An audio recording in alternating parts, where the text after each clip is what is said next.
सही अल-बुखारी, किताब अज़ान का बयान, बाब इस बारे में कि जब इमाम किसी कौम के यहाँ गया और इन्हें उनकी फरमाइश पर नमाज पढ़ाई तो ये जायज़ होगा। हदीस नंबर 686।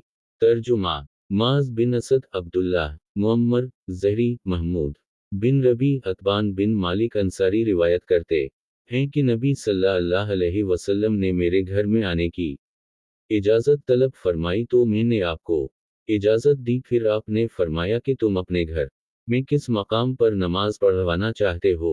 जिस मकाम को मैं चाहता था इस मकाम की तरफ मैंने इशारा कर दी, बस आप खड़े हो गए और हमने आपके पीछे सफ बांध ली। इसके बाद हमने और आप सल्लल्लाहु अलैहि वसल्लम ने नमाज पढ़कर सलाम फेरा।